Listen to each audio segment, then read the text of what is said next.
our speaker, driving from Barrington, our speaker today drove down from Barrington.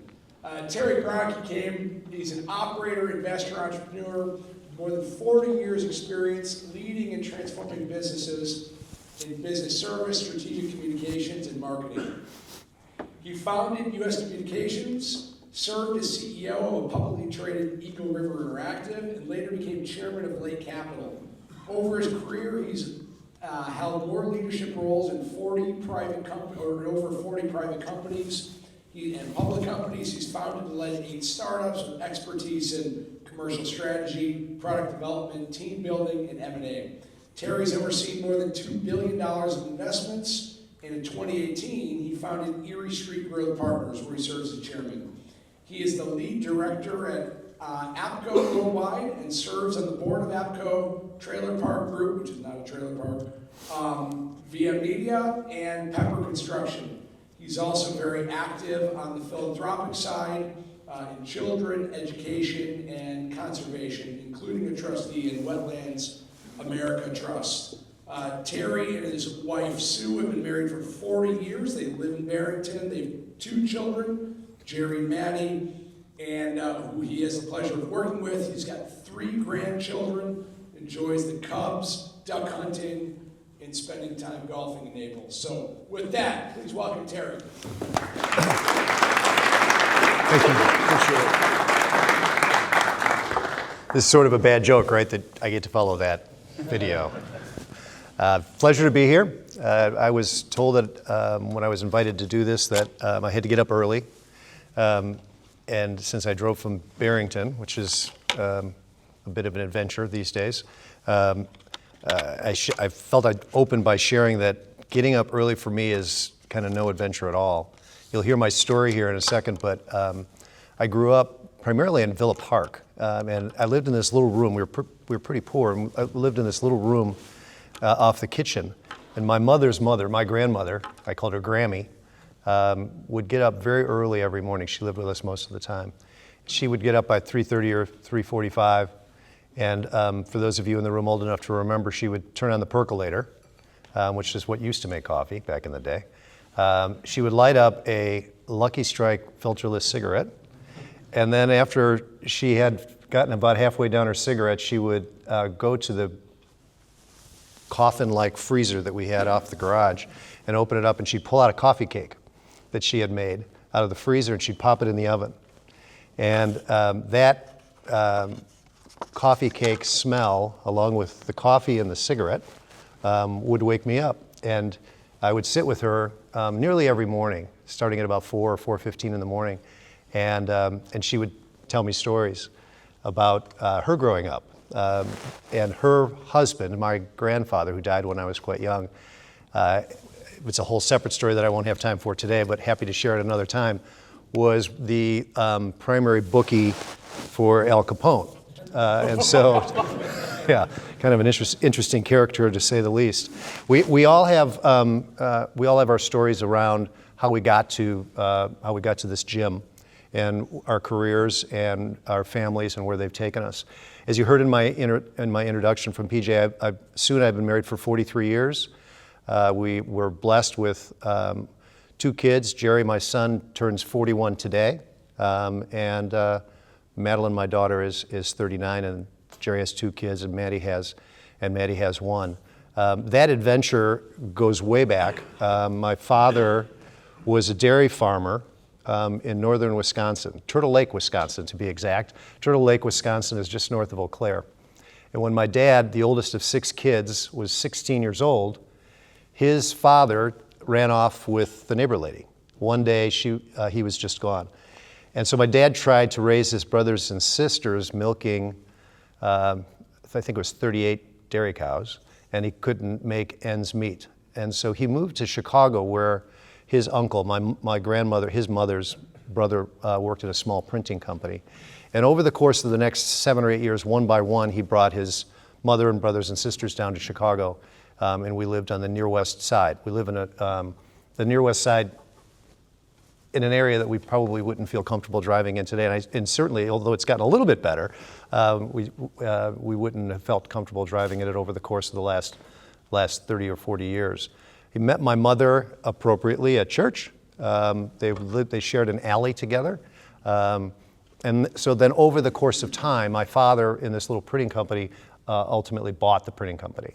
And so we went from very poor to kind of middle class, and moved ultimately, when I was in college, they moved to Glen Ellen.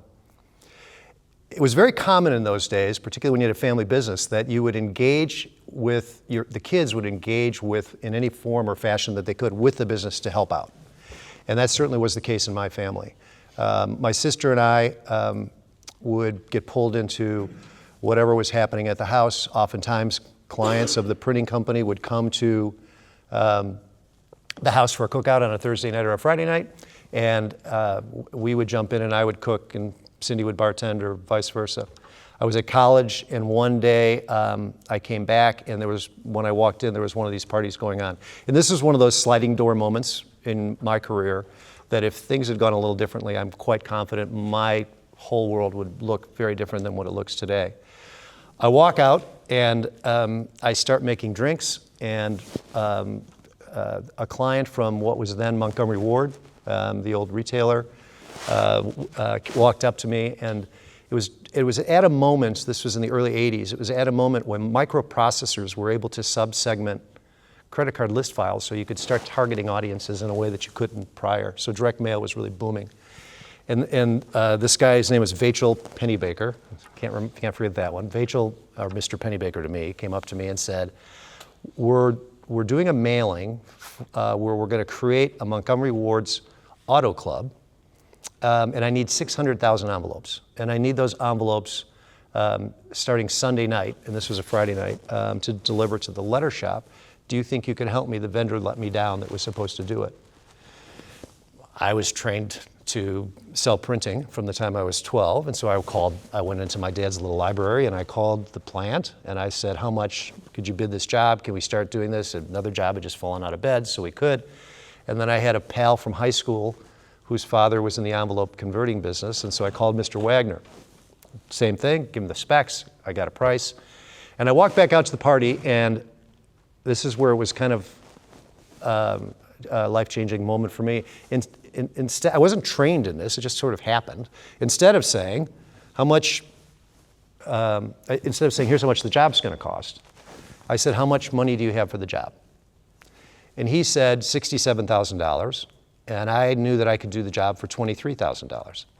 And he said, but I need those envelopes to start delivering Saturday or Sunday night, and I need them 50,000 envelopes at a time. And so I called up the plant, we got the job printing, I called Mr. Wagner, we got the envelopes starting to convert. I borrowed a truck from Mr. Wagner, and I delivered the envelopes to the letter shop from Sunday night until Thursday morning.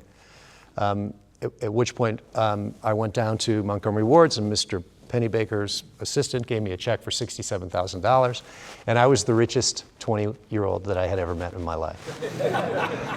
The other thing Mr. Pennybaker gave me was 6 more jobs. And so initially in my dorm room, but eventually I was a senior at Wisconsin. I dropped out of college, and I built this marketing services business. It started out specifically around print production for direct mail, but over time I bought other things and kind of snapped together a business that was, it turned out to be one of the early consolidated marketing services companies. And at the ripe old age of 29, I think, I sold it. I sold it to a big consolidator of marketing services, a public company called Omnicom. I spent a minute at Omnicom. I very quickly learned that I was not designed, engineered to be a corporate guy. At that point, I had never been on anybody's payroll but my own. And so I left, and I had acquired a business from what I thought was a private equity firm while I was building that company, and it turned out it was a family office. And the family office had called me and said, would you come to Pittsburgh? We'd like you to join us. And so I did. That family office, they made their money in billboards, outdoor advertising, and they had what they considered a diversified portfolio that was really media, tech-related kinds of companies. And they asked me to sell it down for estate planning reasons. So I did. and this was, so now we're in the early 90s, generated probably $400 or $500 million worth of liquidity for the family. And as often happens in those circumstances, again, another really interesting but long story, the family got into a hell of a fight over the distribution of money. I'm sure you could understand that if your father walked into you and gave you $67 million, because that's what he gave each of the 4 boys, that it would really piss you off. I know it would piss me off if my father, the dairy farmer, gave me $67 million. But anyhow, so Henry came to me, the guy that ran the family office, and said, I'd like you to reinvest the money. Again, one of those life-changing moments for me. I don't know why, but I said I'd be happy to, but I'm going to start my own investment company and you can be my investor. And he agreed. And so that is what then propelled this career. So from really about 1995 till 2015, initially with Henry's money and then other family money and then institutional capital, and then ultimately I got recruited into a private equity firm. Really interesting deals along the way. I was just telling PJ before we got started that when Arthur Andersen went out of business, I was the guy that grabbed 29 partners from Arthur Andersen and about 150 staff members and created Huron Consulting Group. I founded that. So I've had incredible blessings of the joy of that journey and that ride. Around 2015, I made the decision that I wanted to go back to building businesses. The thing about being in the institutional private equity business is you're really in the velocity of capital business. You're not in the build great businesses business. You're in the business of putting capital to work on a shot clock where you've got to give it back as fast as you can. If you give me $1, I want to give them back $3 as fast as possible. And I just wanted, for the last chapter of my career, to go back to building businesses that I could own for a long time. And so we created Erie Street. My son left McKinsey. And we've built an investment business that my family office, kind of like Henry, puts in the initial capital to grow these businesses. And so we've got about 10 portfolio companies scattered around the world. We've got about 20,000 employees and a couple $1 billion in revenue across the portfolio of businesses. I'm going to step back for a second because along the way, and this is fundamental to me finding completely, again, by accident, my North Star. Along the way, it would have been about 2014 or 2013, when I was in the private equity firm, we had a large global marketing services business that was based in London. And so I would spend a fair amount of time in London. I'd be in London kind of 4 to 8 days a month, helping as the executive chairman of this business. And once a year, they would have a big event where they would gather as many employees from around the world as made sense. And it was that day. It was a theater in downtown London, like an old-fashioned movie theater. Remember back in the day, they would have a big stage in the front and the screen would be behind. It was that kind of environment. I think there were about 1,200 or 1,400 people there in the audience. And the CEO, an amazing woman named Debbie, was going to bring me on to the stage and do a kind of a fireside chat. Let's get to know the chairman kind of fireside chat. And we're standing, getting ready to go on stage, and we're going on in 2 or 3 minutes, and her phone rings, and she steps away, and she comes back, and she said, "We have a problem. I have a major client issue with our biggest client that I'm going to have to handle, so you're going to just have to take this by yourself." And I said, "Awesome. Can I have like a subject to talk about to these people? Give me just a clue of what you'd like me to say." And she said, you'll be fine. You can handle it." So I wandered out and I did what I'm doing now. I story told, and I've got a million stories. So I had 50 minutes to address the staff and the team. And I got to where I had about 20 minutes left. And I wandered to the front of the stage, and I said to the person back there, "Could you turn the house lights on, please?" And they did. And I'm looking at all these people, and I said, "Okay, here's your chance. You guys, complete safe environment. You can be as vulnerable as you'd like. Ask me anything you want to know."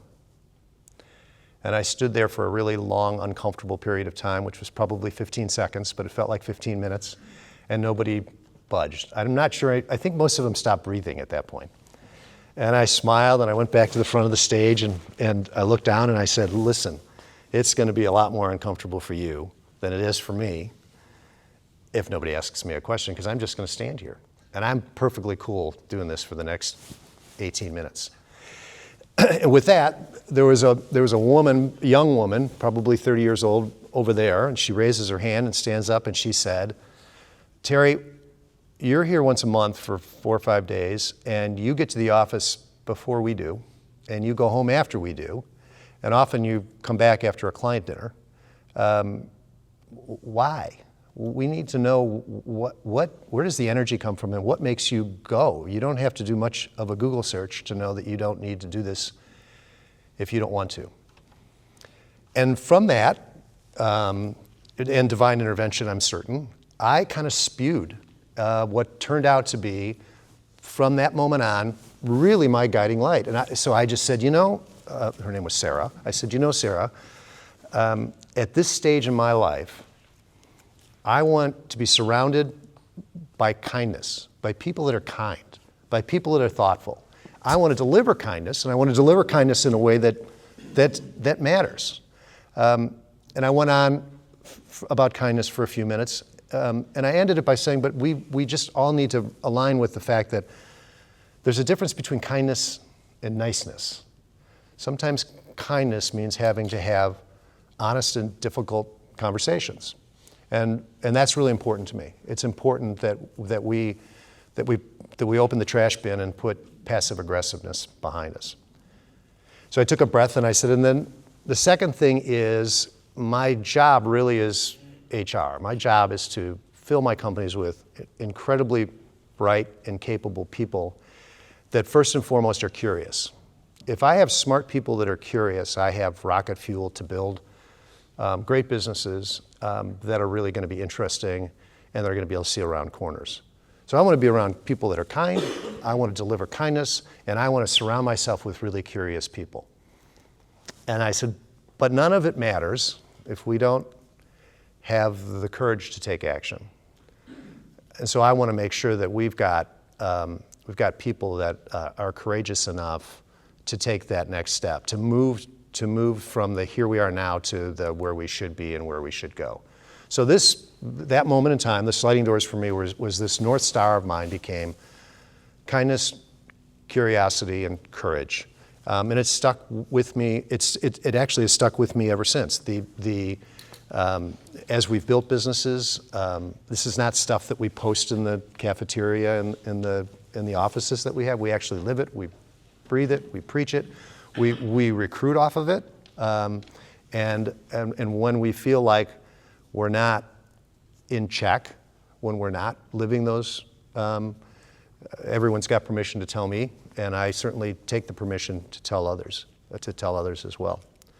So I wanted to share that story. It's been important in 43 years of marriage. One of the great things is you pass a point in marriage.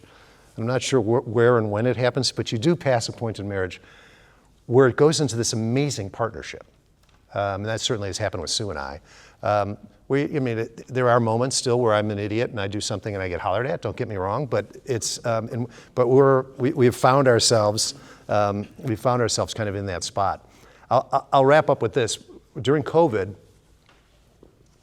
like all of us, I was working at our home in Barrington, and we would come out, and we found this weird balance, Sue and I did, this weird balance where somewhere between 11:30 and 12 o'clock, usually around 11:45, I would come out, and we have a big kitchen with a big island, and she would be on one side of the island and I would be on the other side, and either I would make lunch or she would make lunch, and we would have lunch standing at the island.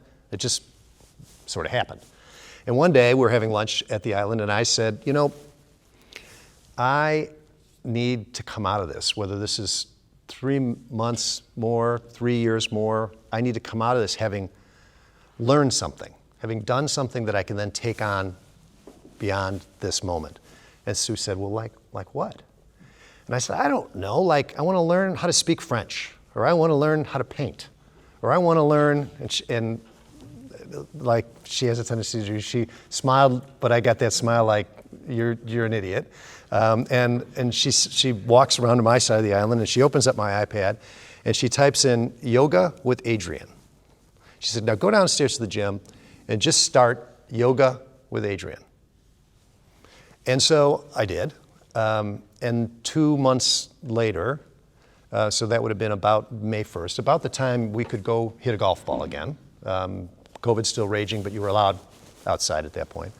I had done yoga every day since that moment. And I went to the driving range and I found a golfer inside of this old body that I didn't know was there because, right, I was so incredibly flexible.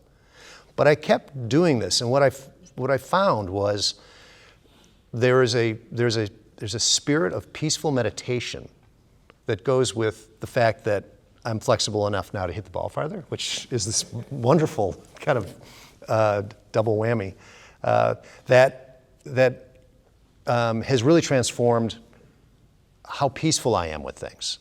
And so I would encourage you guys to think about that. And that continues to grow and develop within me. Generally, when you do a yoga session, whether you're with Adrian, this woman is online. It's free on YouTube. If you really like it, you can sign up for $5 a month or $7 a month or something. And you can do it anywhere, literally anywhere. I really encourage you, if you're a golfer, to do this and do yoga before you go out and play, after you've kind of found your balance with it. But you start and end with some amount of meditation. And that might be 15 to 60 seconds, or it might be 20 minutes on each end. And each day for me, it's a little bit different. But I close each one of those with a meditation where I've changed it recently, where I say to my brain, think kind thoughts, deliver positive energy to other people, and bring in positive energy from other people.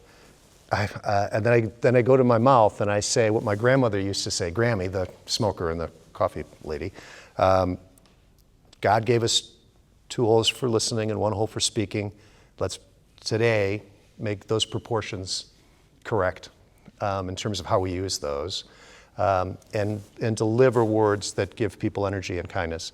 And then I would go to my heart and say similar. So that, kind of the 3 spots. And what I came to recently, very recently, in the last 4 months, is I was doing it backwards. That if I live with positive energy from my heart, it actually inspires my brain and therefore my speaking. And so one of those, maybe I should have learned to paint or speak French instead of doing yoga, but one of those kind of unintended consequences, just like Rachel Pennybaker was, how much do you have for the job? Just like my North Star, and who would have thought that yoga would have taken me to a place that not only gave me about 15 more yards on my drive, but also gave me a lot more peace in the journey of this life that we're in. So I'll stop it there. Thank you, Terry. Appreciate it.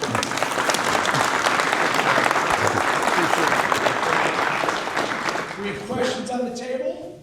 Face the table. Jump in.